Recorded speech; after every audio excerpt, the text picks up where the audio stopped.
Hello, welcome to this FedSoc Forum webinar call. Today, December 8th, 2025, we are delighted to host this Courthouse Steps oral argument program on Trump v. Slaughter, which was argued earlier today before the court. My name is Matthew Sawtell. I'm Assistant Director of Practice Groups at the Federalist Society.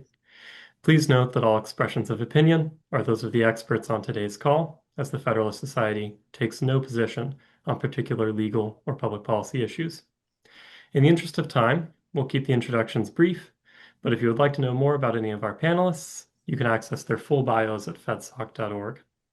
Today, we're fortunate to have Bilal Saeed as our moderator and Eli Nachmani as our speaker. Mr. Saeed is Senior Competition Counsel at Tech Freedom, and Mr. Nachmani is an associate at Covington and Burling, LLP, in Washington, D.C., where he practices antitrust law and regulatory litigation. He clerked for Judge Stephen Menashe on the Second Circuit. His Alabama Law Review article, The Original FTC, was cited by Judge Rao in her dissent in Trump v. Slaughter at the D.C. Circuit, as well as by the government in its reply brief at the Supreme Court. One last note throughout the panel, if you have any questions, please submit them through the question and answer feature in Zoom so we have access to them when we get to that portion of the webinar. We do ask that the questions submitted there both pertain to this discussion and end with a question mark. With that, thank you for being with us today. Mr. Saeed, the floor is yours. All right. Thank you, Matthew. All right, Ellie, let's just jump right into this. But before we do, I want to say I expect the majority, whatever that majority is, will cite your article as well. But we'll see. So let me ask you to just let's set the table. Bring our participants, listeners, up to date on why we're here, and then we'll talk about how the argument went. Well, thanks so much, Bilal. Great to see you, and kind of you to say that. So this is a case that calls into question a precedent of the Supreme Court that's been on the books for a little while, Humphrey's Executor v. United States. What happened here? When President Trump took office in January of 2025, he started to look across the federal government, and there are several independent agencies. And when we say independent, at least in this context, we mean these are agencies that Congress has provided by statute for only limited grounds of possible presidential removal. Often, and as is the case with the Federal Trade Commission, the president can only remove for inefficiency, neglect of duty, or malfeasance. The president decided to remove a commissioner of the Federal Trade Commission. In fact, he removed two commissioners of the FTC, but we're up at the Supreme Court only as pertaining to one of those removals. The commissioner he removed in this case is Rebecca Slaughter. But instead of saying, I am removing you for inefficiency or for malfeasance, the president cited no reason and said, in fact, I can remove members of the Federal Trade Commission for any reason that I want because the statutory removal protections are unconstitutional. They contradict Article 2 of the Constitution. Of course, Commissioner Slaughter, or then removed Commissioner Slaughter, sued. She wanted her job back. And this case has wound its way through the courts. It was at the District of Columbia. It was at the D.C. Circuit. It went up originally in an emergency posture, and then the court granted writ of certiorari and is now considering the case. The case presents two questions, and the first is whether the statutory removal protections for members of the Federal Trade Commission violate the separation of powers, and if so, whether Humphrey's Executor v. United States should be overruled. That's question one. Question two, and I want to linger on question one for just a moment before we get into the discussion, but question two is whether a federal court may prevent a person's removal from public office, either through relief at equity or at law. So the second question goes to, okay, let's say Commissioner Slaughter is determined to be right, that the statutory removal protections do not contravene Article 2, that President Trump was validly limited by Congress in the promulgation of these removal protections. Can a federal court even do anything about it as pertaining to Ms. Slaughter's job? But that's that first question.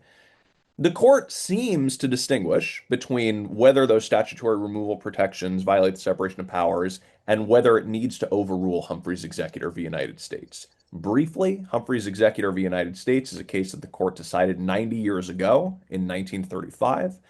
And in that case, the Supreme Court said that President Franklin Delano Roosevelt's purported removal of Commissioner William Humphrey of the Federal Trade Commission was unlawful because the removal protections in the act were constitutional, that Congress was able to limit the president in carrying out the removal at will of Commissioner Humphrey because the commission exercised what the court described as quasi-legislative and quasi-judicial functions. We'll get into that today, I'm sure. And so the question now is, number one, is that right? And number two, is the reason that it's right or wrong today because Humphrey's executor is wrong, or, and this is something the court gets into, and this is kind of the thesis of my own article, that the powers and the functions of the Federal Trade Commission are so different today than they were 90 years ago when the court decided Humphrey's executor under the original FTC Act. Are they so different today that Humphrey's executor just does not apply anymore? So the court heard oral argument in that case this morning, and we anticipate a decision from the court sometime before July of 2026. So let me ask you to explain to our listeners first, actually, how the powers of the agency are different today than in 1935, because that is a core point of contention between the parties. So before we ask how they did or what they argued, what are the differences? Yeah, absolutely. So the powers of the FTC, as they were in 1935, were very similar to what the powers were when the agency originally came into being in 1914. And you could classify those powers into three buckets. One was the agency could make reports for Congress. Okay, when the Supreme Court describes what the FTC did as quasi-legislative, a lot of people think they're talking about rulemaking. It's not what they were talking about. They were talking about making reports to Congress to recommend certain kinds of legislation, saying to Congress, for example, hey, there is some sort of consolidation in XYZ industry. You ought to think about doing something about it. There might be an antitrust problem here. Okay, that was one. Another power was that the court, or I'd say the court, the FTC was able to act as a special master in chancery as an adjunct to a court. Importantly, not a court, but as an adjunct to a court to recommend the appropriate remedy in a judicial proceeding in an antitrust case. Okay, this was a sort of special master function. Okay, that was another power. And the third major power was that the FTC could issue cease and desist orders after going through a whole process of adjudication. There would be a complaint about a given entity that the FTC would say you are engaging in methods of competition that are unfair. There would be a sort of adjudicatory proceeding at the commission. And the commission would issue a cease and desist if it determined that, in fact, there was an unfair method of competition taking place. And then there would be a back and forth. If then the entity did not obey the cease and desist order, then the FTC could go to court. You could obtain a judicial order in something that looked like a contempt of court proceeding. The court would generally defer to the FTC's factual findings. And at that point, then there would be compliance, but really it would be mandated by the court.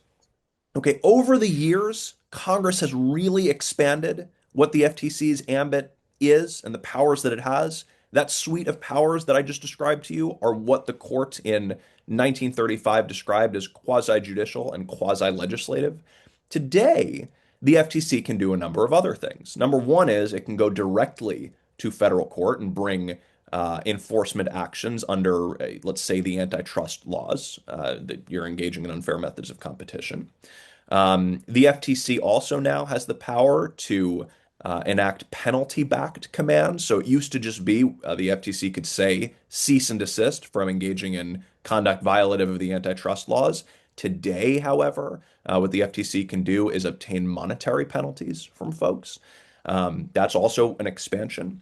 And also another kind of major addition to the FTC's powers is that just a few years after the decision comes down on Humphrey's executor, the court establishes that the FTC's jurisdiction would essentially expand from mere antitrust also into consumer protection. So now the FTC has the power to prescribe unfair and deceptive acts and practices. And later on, the FTC gets a rulemaking power to flesh out the meaning of the term unfair and deceptive acts and practices. Now, some people will say, well, the FTC always had a rulemaking power under the antitrust laws. That's a contested proposition of law. It's not obvious that the FTC had that power in 1935. And if you read Humphrey's Executor, the court seems to assume that the FTC does not have such a rulemaking power. In any event, taking these things all together, you now have an agency that brings original actions in federal court, sometimes through the going through the process of adjudication. You have an agency that can go after private actors for financial penalties as opposed to just issuing cease and desist orders that it would need to go to court to enforce. And you have an agency that now engages in pretty robust consumer protection rulemaking pursuant to the Magnuson-Moss Warranty Act from the 1970s.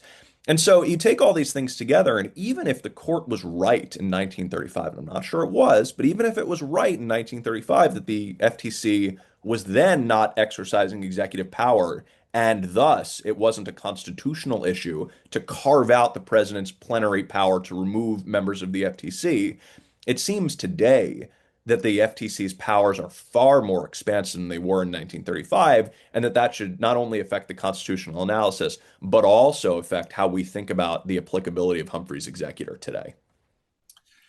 Again, before we jump to the arguments, maybe 2 minutes on Humphreys. And was Humphreys, I don't know, want to call it an outlier, but of course it does seem in some ways contradicted by the earlier case of Myers. So maybe just identify a little bit of that tension there. Yeah, absolutely. So there had been a back and forth about what exactly the president's power is to remove agency officials. And then, maybe more importantly, let's assume that there is that backdrop rule, which I think was by then pretty well established, a backdrop rule that the president may remove members of the executive branch, although maybe it's controversial to call the FTC part of the executive branch. But there's a background presumption the president can remove. There's a second order question.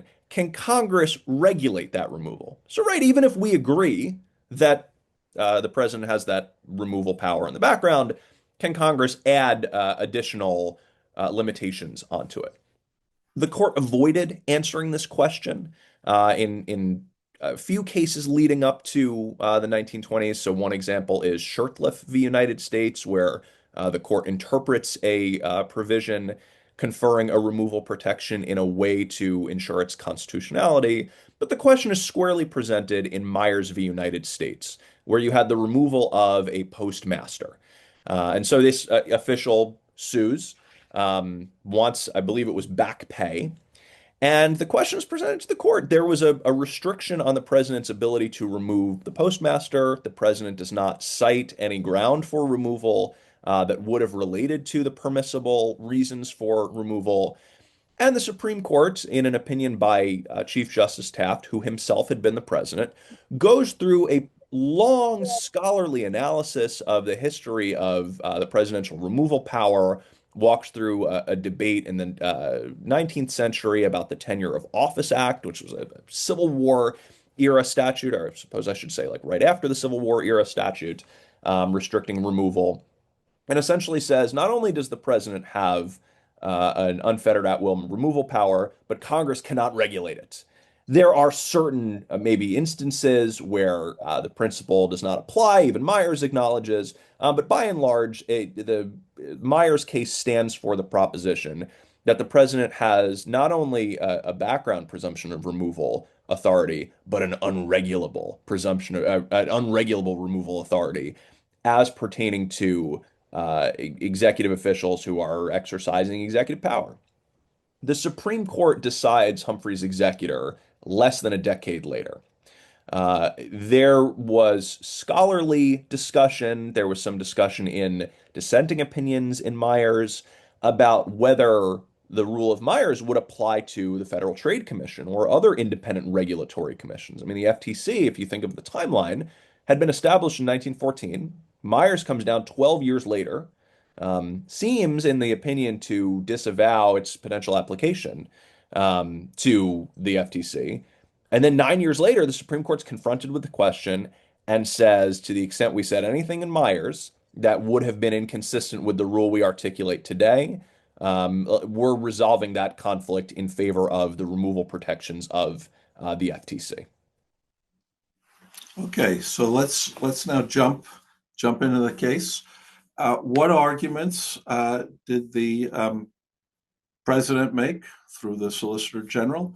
And maybe as you detail those, what was the reaction from some of the justices to those arguments? Yeah, so the government came in, and it was Solicitor General John Sauer did the argument. And made the point that Humphrey's executor at this point is a case that just no longer has any appropriate legal foundation and should be overruled. So the government is going for all of it. They want Humphrey's executor to be overruled.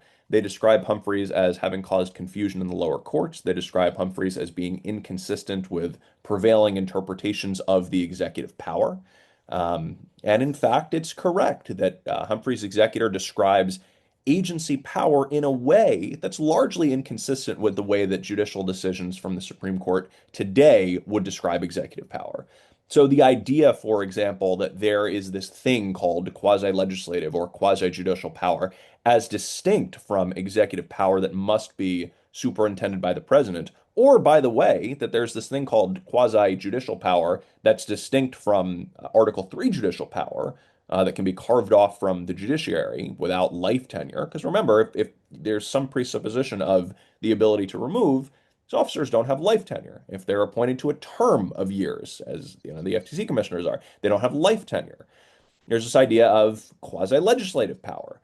And I think the court has a more formalist view as to these powers. If you're going to confer legislative power, well, the only body that should be doing legislating is Congress.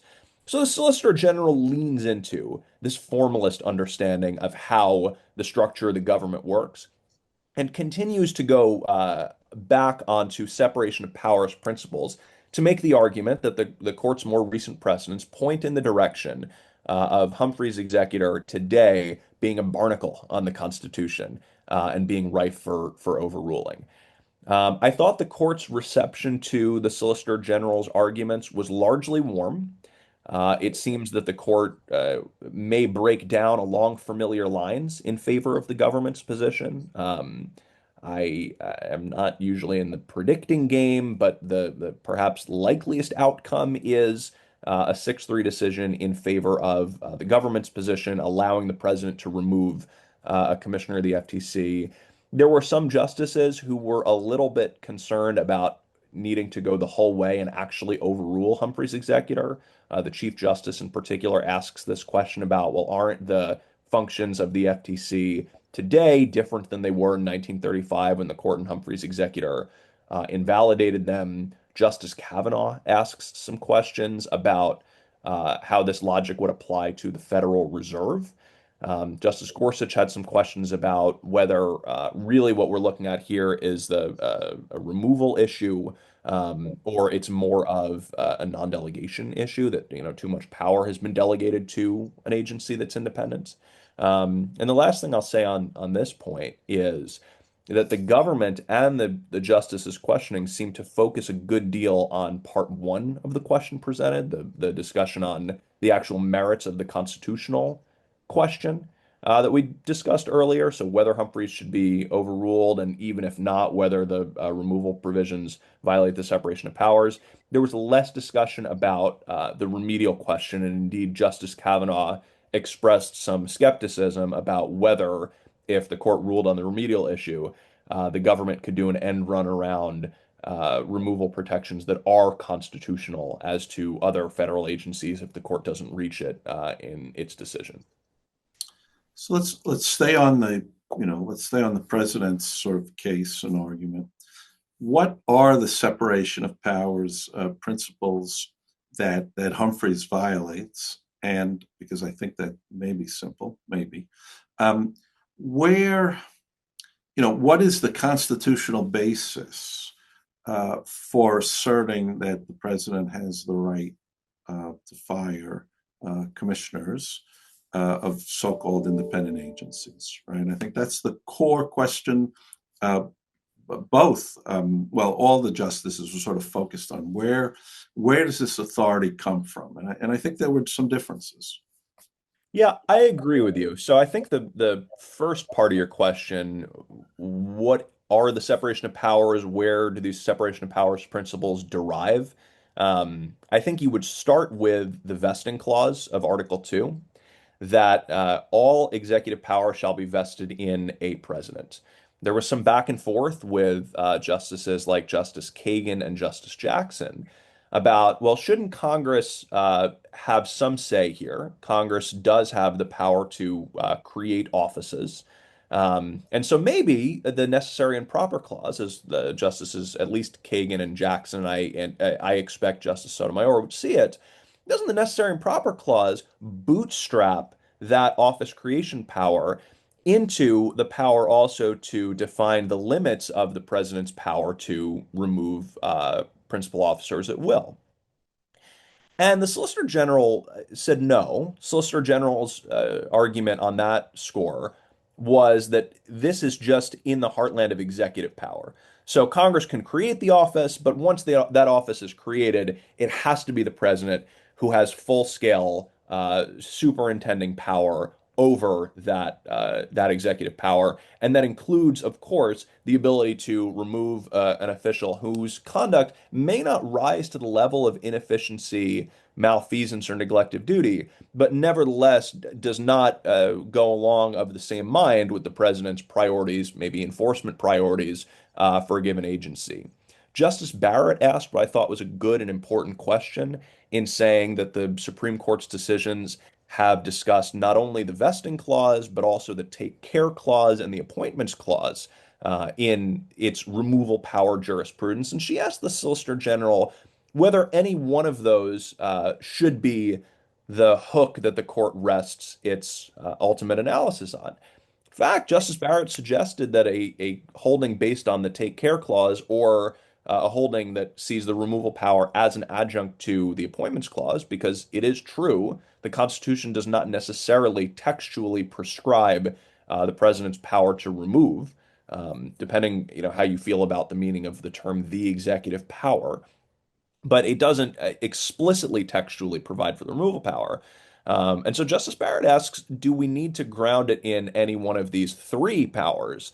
Or, is the court being imprecise, just kind of citing all three provisions? And the Solicitor General encouraged the citation of all three provisions, said that the rule does not need to be reduced to merely a take care clause rule or merely about the appointments clause or something along the lines there. And so I think where you at least get the separation of powers principles as to the executive power of removal over officials who are exercising executive power that must ultimately be reposed in the president, it's these three clauses taken together. But I think the government probably would prefer if it had to pick one, the vesting clause.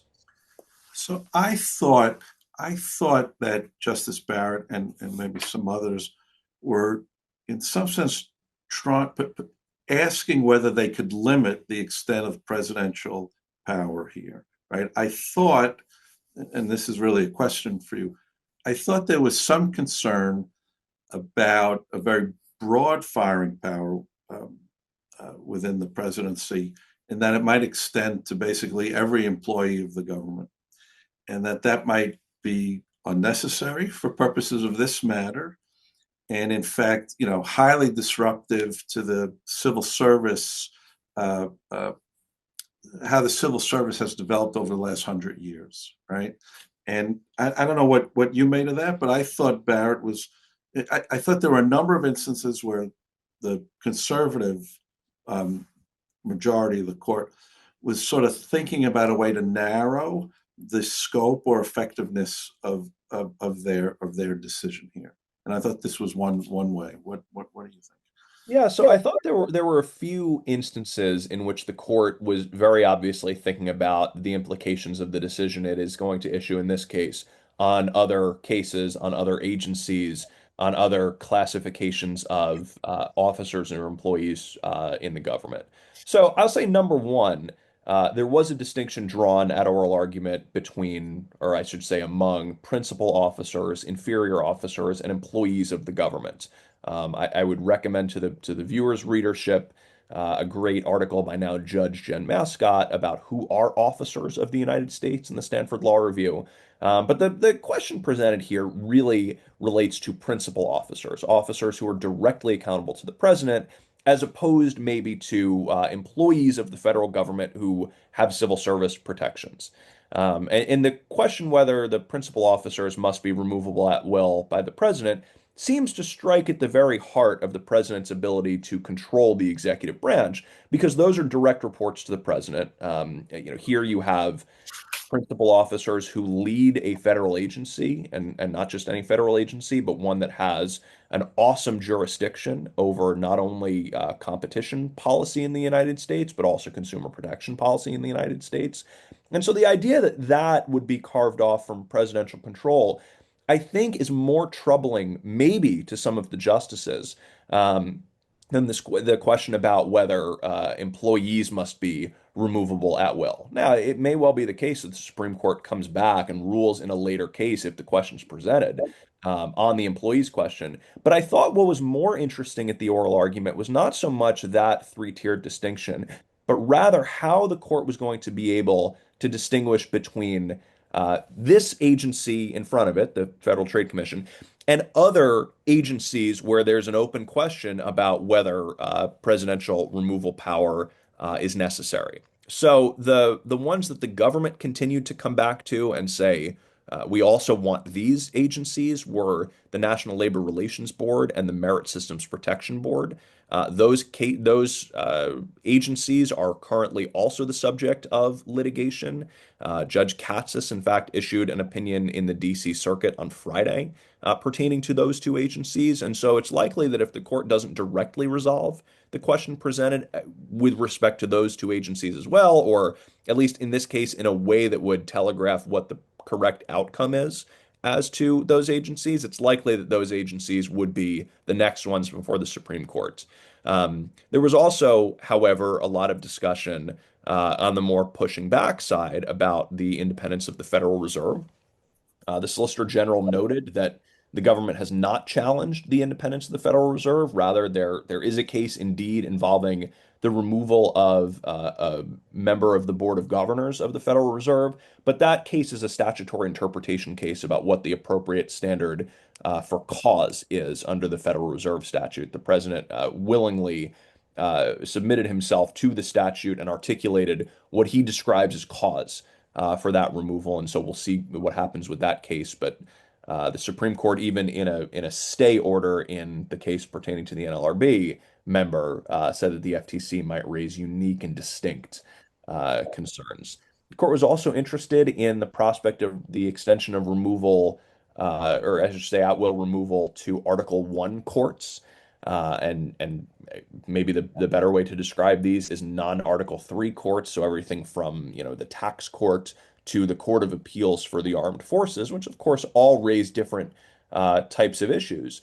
But yeah, I think the court was very concerned, and I imagine you'll see some discussion of this in the opinion about, well, if we rule based on the Solicitor General's logic in this case, what's that going to mean for all of these other agencies that also may or may not be on the removal power chopping block? Yeah, no, absolutely. I had really not thought about, prior to listening, the impact of this case on the tax court or the court of claims. But I think there were a couple of ways that some of the justices pushed back on the position of the president. Some of this was from, what I'll call the minority members of the court. I also thought Gorsuch was concerned about sort of undoing, I don't know, he used, the minority members use this phrase more than others, this bargain between the Congress and the president in terms of what powers were authorized through the independent agencies, or specifically through the FTC. And I thought, just like in the tariffs case, Gorsuch, among the majority members of the court, was a little bit concerned about um, how or whether Congress could get power back if the structure of the agency or the president's rights with respect to the agency changed. Maybe you can talk a little bit about that, because I thought the what I'll call the minority justices, I think, had sort of a similar view. Yeah, so there's an ongoing question about once Congress confers power upon the executive branch, whether it's able to get that power back. You see this a lot in the context of the non-delegation debates. And so that also, of course, featured in Justice Gorsuch's line of questioning at the tariffs oral arguments. But there's a separate question here because the conferral of power here is not on the executive branch. It's on independent regulatory commissioners, folks who really are not formally accountable to the executive branch and not necessarily formally accountable to Congress, although there was some discussion at oral argument about how Congress does retain some powers through appropriations, through oversight, and the like. Um, but there's this question of whether, if Congress has endowed an agency with independence, how easy is it for Congress to take that independence back? I thought that the respondent in this case made a fine point that if there are folks who are concerned about independence in the independent agencies, that one solution is to go to Congress and to ask for a legislative fix. But I thought what the ultimate fallback there was is that that might be right as a matter of political theory. But there still is a constitutional backdrop. And so there's certain things Congress can do, and more importantly, there's certain things Congress can't do. And often the Supreme Court is in the posture of reviewing a claim that Congress can't do something. So in that latter universe. And so here, right? Like one of the parties to this case is the President of the United States, who says, I have been improperly restricted in my ability to remove an official of the executive branch. It's very nice that, at one point over 100 years ago now, Congress and President Wilson came together to place this limitation on himself and all future presidencies. But they weren't allowed to do that under the separation of powers. And so, to the extent that it's right, there was this concern about whether Congress would be able to claw the power back. First, it's not obvious which way that cuts. And second, I think the case ultimately does come down to this constitutional rule that there are certain things in the separation of powers universe that Congress is restricted from being able to do. Okay, so I think I want to come back to some of the pushback that the minority justices have offered to the president's argument. But before we do that, what was the argument of Commissioner Slaughter and her counsel in favor of retaining Humphreys? Well, what was the argument? Yeah, so the argument on the other side largely rested on precedent. And so there has been some scholarship about whether it's right as an originalist matter that the president had an at-will removal authority. And some of that scholarship butts up against some more recent precedents of the Supreme Court that I think the respondent, who was represented ably by Amit Agarwal, understood that the court probably was not going to get too much into. I imagine Justice Kagan is going to say a good amount if she ends up dissenting in this case, just as she did in Seal of Law, about the history here.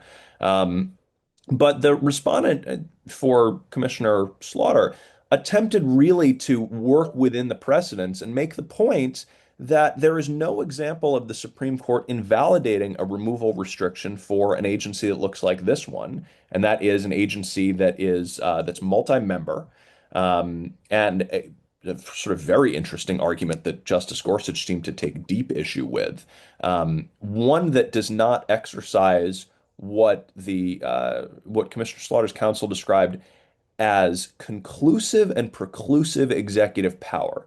Now, when pushed on that point, because of course the FTC, as we noted earlier, does a ton of things that seem like they're very much in the heartland of executive power, e.g., the ability to actually bring civil enforcement actions against private citizens in a way that it was not able to do without going through a whole adjudication proceeding, and really not being able to issue an order with much force back in 1935. Now it's able to do so.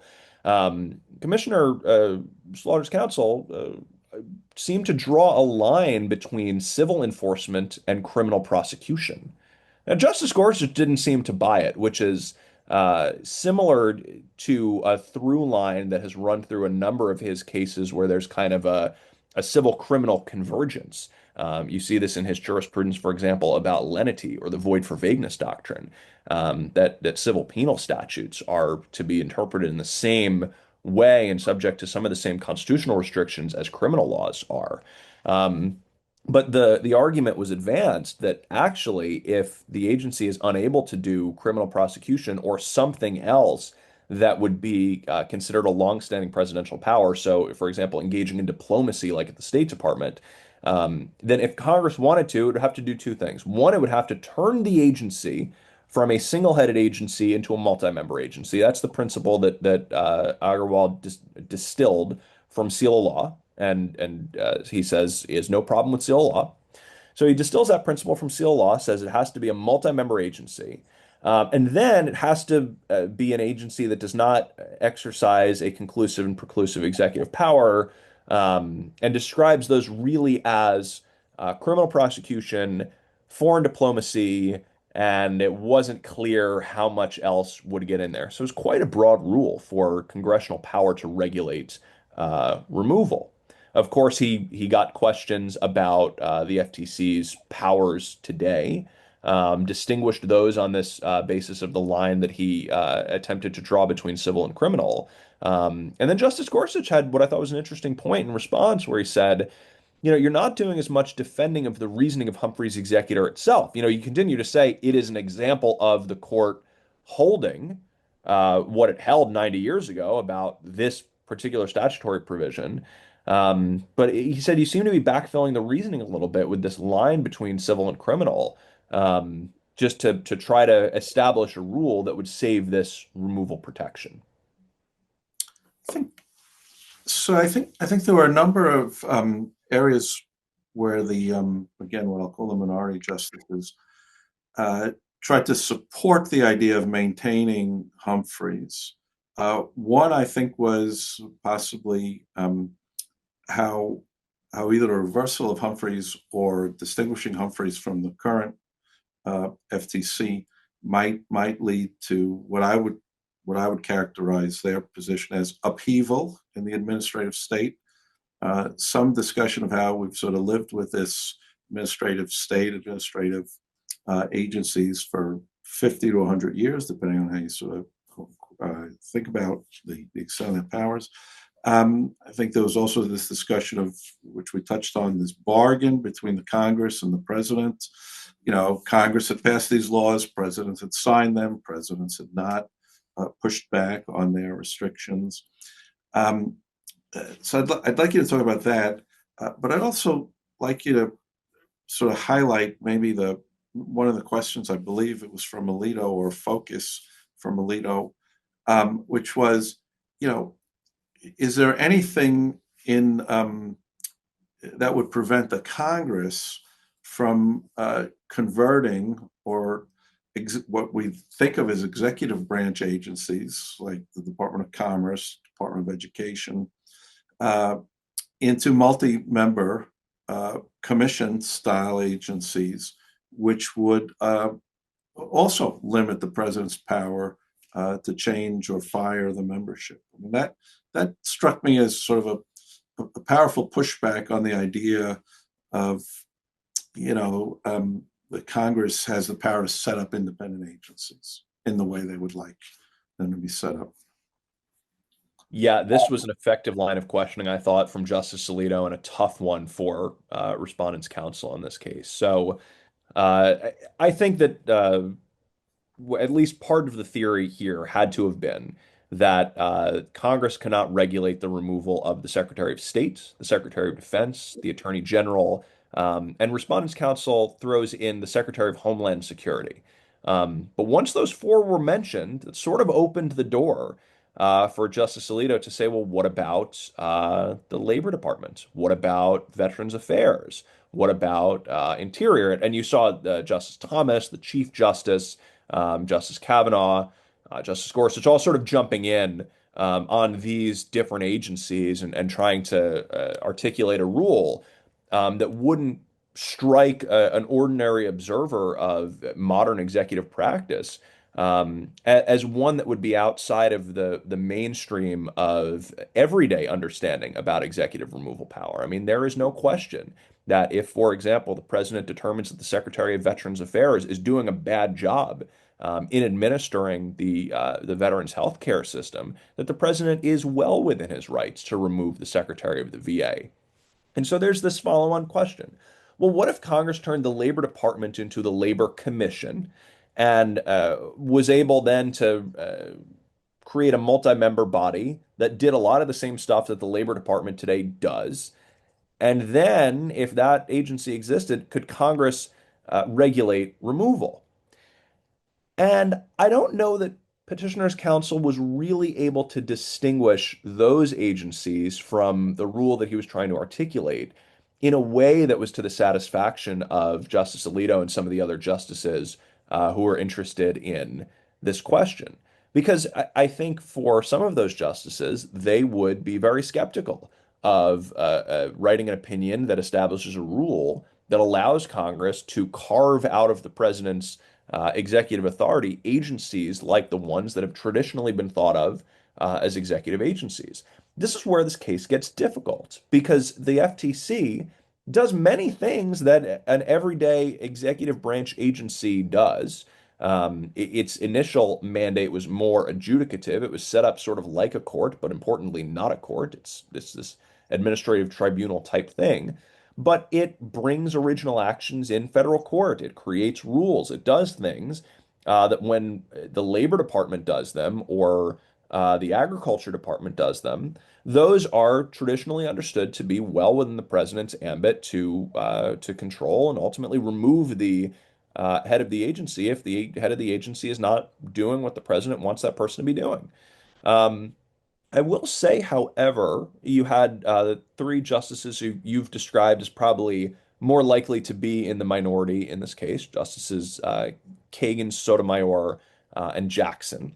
And what you had with their questioning was more of a seeming awareness of the possible consequences of what this rule could yield. Now, the justices who are likely to be in the majority said, on the way back that it's unlikely that these consequences would come to pass. But Justice Jackson, for example, was very worried about the prospect of the president being able to clear out entire agencies and remove expertise from those agencies.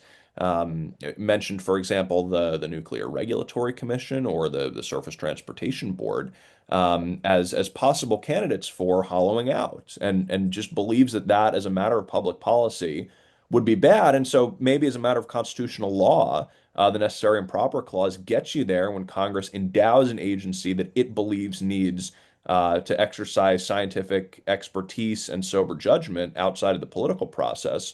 That maybe it is necessary and proper to carve that agency out of the usual rule that the president can remove.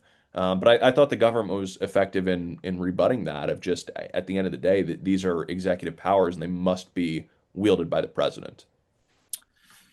Do you think, one thing I did not hear during the argument a discussion of how some of the FTC's powers, in a sense, I think maybe more than in a sense, overlapped with the powers of the Justice Department Antitrust Division, right? They both, under different statutory rights, can go into court to block a merger. In one case, just on the preliminary side, but they can also go into court to attack, anti-competitive conduct. I mean, we saw the FTC's case against Meta just failed, but that was in district court. That I think highlights this, two agencies, two branches, of whatever you want to call them, two agencies doing basically the same thing with sort of a different rights that the president has. Does that illustrate the problem sort of clearly for the court, even though it didn't seem to be argued?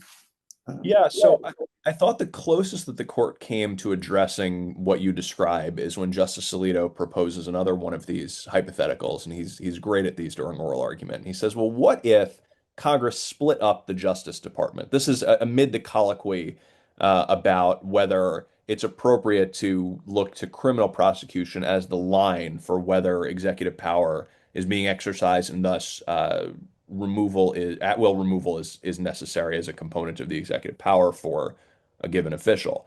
And he says, well, what if Congress split up the Justice Department into two parts?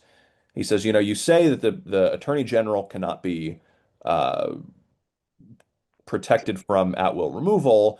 Well, what if there was the criminal Attorney General and the civil Attorney General? So Justice Department, part one, right, is the criminal enforcement. And I think under uh, respondents' preferred rule, that would be a department where Congress would be unable to regulate the removal of the principal officer. But as to this second type of agency, the civil department, that's one where maybe on the rule that's articulated here, you would be able to carve it out from removal. And I think the respondent at that point, had painted himself maybe into a little bit of a corner of what some of these agencies look like. He says there, for example, that there's some historical traditions about functions and the like. But it is true that there is a good amount of overlap between the FTC and the DOJ. And so, to the extent you concede that the DOJ is an agency that it would be really difficult to preclude the removal of its principal officer. Then, when I tell you the FTC does a lot of enforcement activity in the federal courts on behalf, really, of the United States. I mean, it's on behalf of the FTC, but it's really on behalf of the United States. Um, to say that you can't then remove the FTC commissioners, I think you'd need a little bit more there. Now, respondent would say, well, part of what's going on here is that there's a multi-member agency, which is maybe a little bit less subject to abuse than a single member or a single director agency like this sort of hybrid DOJ criminal. And so you amalgamate some of these precedents together. But you have a little bit of a line drawing issue by the time you get, to trying to put these precedents together in a Frankenstein type manner. And I think the court would be worried if it did that, not only that it'd be getting the law wrong, but that it would have to answer this question as to every agency in the federal government, as opposed to establishing a cleaner rule about the exercise of executive power being necessary for the president to be able to superintend, at least in part, through the removal power. So that plays into my next question, this question, which is, what is there only one remedy here, or only one, you know, outcome here, right? We heard during the oral argument a discussion of severance, which, if I remember right, I think about, we could allow for these congressional restrictions if we remove the executive power from the agency. Um, One, is that plausible?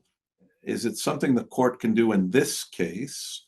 And does it do exactly what you were just alluding to, which is lay the groundwork for the courts, to start sort of restructuring every agency, every independent agency, which has this amalgamation of executive and non-executive powers, as a plaintiff brings a case, right? So is there an alternative remedy here that takes the FTC back, to its origin, basically, in terms of powers, or is that just totally unrealistic?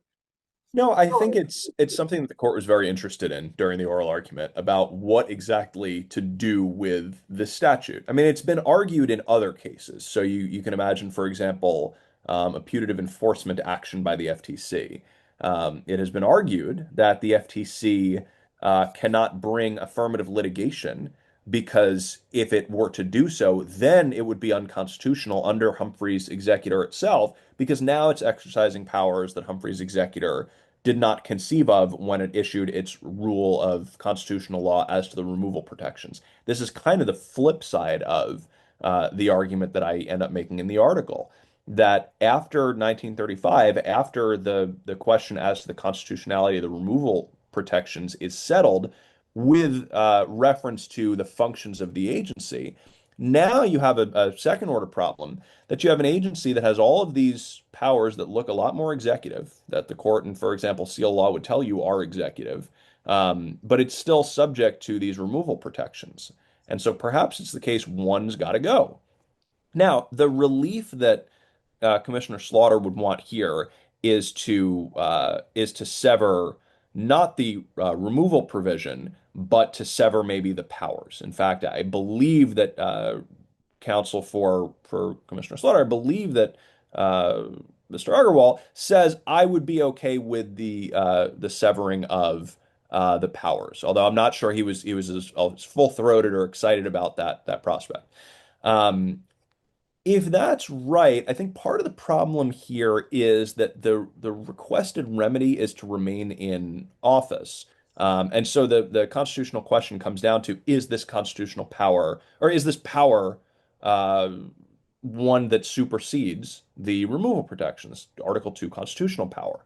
The once you get into, like, and we start carving off other powers that the agency has gotten after 1935, you run into a couple of different hurdles. Number one is you have to agree that the powers as of 1935 that the FTC enjoyed were themselves not executive. I don't know that there's a majority on the court that believes that.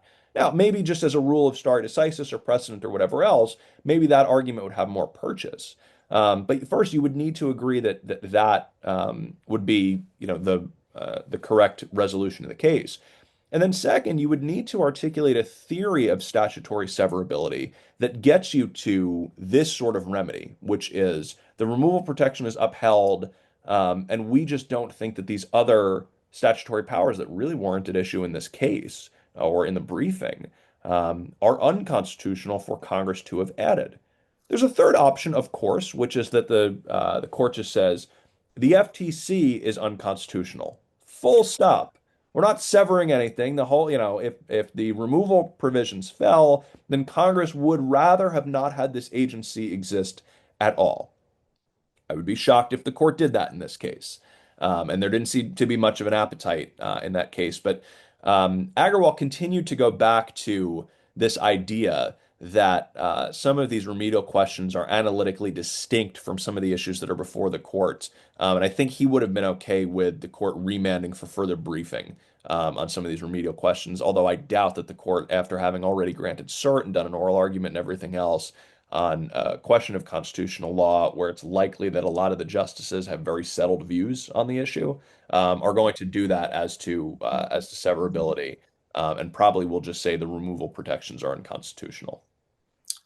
There was, I thought there was one a series of questions that came up focused on if the president has the authority to fire these commissioners, and if you think of that, the commission as within the executive branch, Congress has now apparently delegated what you might call legislative functions to the commission, rulemaking powers, for example. Now, some of the executive agencies have rulemaking authority too, but does that raise questions? Again, a separation of powers questions, right? Is the president now have a legislative function or right if he is in fact in control of these so-called independent agencies? And how does that raise, does that raise constitutional questions that the court may take account of? Yeah, so Justice Gorsuch seemed to be especially concerned about the prospect of delegation to federal agencies of legislative power. The doctrine, as we discussed earlier, that often comes up in these sorts of discussions is the non-delegation doctrine. This is a principle that Congress cannot delegate legislative power to the executive branch. Can't delegate legislative power to anybody, but often it comes up in the context of a purported delegation to the executive branch. Justice Kavanaugh noted he was especially concerned about the issue of delegation of legislative power to independent agencies. But I think to answer that question or to tackle that issue, we'd need to formulate a working theory about what exactly constitutes that sort of power. So when we, for example, talk about delegation of legislative power, what do we mean, and how do we know that, for example, Congress has done something that may well be okay? Um, where you'd start, I think, on that score is the court has articulated a test that Justice Gorsuch takes issue with called the intelligible principle test. The intelligible principle test largely stands for the proposition that as long as Congress has supplied an intelligible principle about how the executive is to, for example, make rules or exercise otherwise delegated authority that may look legislative, as long as that occurs pursuant to an intelligible principle such that Congress has made the appropriate policy choice, there has been no delegation of legislative power. Now, the FTC fleshes out broad statutory mandates. It defines terms like unfair methods of competition and unfair and deceptive acts and practices. And so, if there is a non-delegation objection to this broad power that has been reposed in the Federal Trade Commission, number one, you may be more concerned about that power because it's exercised by people who are not democratically accountable at all because they're not removable by the president. But I think Justice Gorsuch would be just as concerned, or maybe still very concerned, about the exercise of that power by the executive branch, because in that sort of situation, you still have the executive branch engaging in effectively a legislative function when under our Constitution, the only body that's able to do legislating is the Congress. And so, whether if Justice Gorsuch's view prevails, that yields a more robust, intelligible principle doctrine with teeth, or it looks something more like the standard that he laid out in his dissent in Gundy v. United States, where there's certain categories of power where we would be especially concerned about Congress delegating. And maybe we need a little bit more than just an intelligible principle, although line drawing is tough in this space. I think that the non-delegation issues lurk in the background, but the Solicitor General was very clear to say, I don't think that this is a non-delegation case. I don't think this is, as Justice Kavanaugh appears to have suggested, a major questions case. This is a case about vindicating the executive power to superintend the executive branch through the removal of officials whom he would rather not exercise executive power on his behalf. So let me ask sort of a similar question with respect to the commission's adjudicatory power, right? I mean, the commission itself can put cases, what we otherwise would think of as litigation, into its administrative system, where an administrative law judge or maybe a hearing examiner makes a sort of an initial decision or recommendation. That goes to the commission for review. Commission can write an opinion that has the force of law. It can be appealed to the appellate courts and, of course, the Supreme Court. But does this raise the question of whether the president is engaging in a judicial function, the executive branch in a judicial function, and does it eventually make that function go away? Yeah, and seeing as we're coming up on the hour, I'll answer this one because this could be the subject of its own webinar, and so maybe we'll put a bug in the ear of the FedSoc people to do the next webinar on this one. The question of the executive branch exercising effectively adjudicatory power or engaging in adjudicatory functions is one that I think is ripe for review. The executive branch has engaged in adjudicatory functions for a while. There has been a substantial body of constitutional law that is built up around, for example, the existence of administrative law judges in the executive branch. But some, like Justice Thomas, have called this into question on constitutional grounds, and I'm interested to see where the Supreme Court goes on it if that question ends up being presented. All right, I think we are up at about 3 o'clock. I think we're basically done. I apologize. I did not get to the specific questions in the Q&A, but I think we touched on them. So I don't know. I'd say thank you everybody for sticking around and for doing this. Yeah. So on behalf of the Federalist Society, thank you both for your time and expertise today. And I want to thank also our audience for joining us. We welcome listener feedback by email at fedsocforums@fedsoc.org. As always, keep an eye on our website and your emails for upcoming webinars. So thank you all for joining us. And We the are adjourned. recording will be available on the website. Indeed. Yep. Thank you. Thank you, everyone.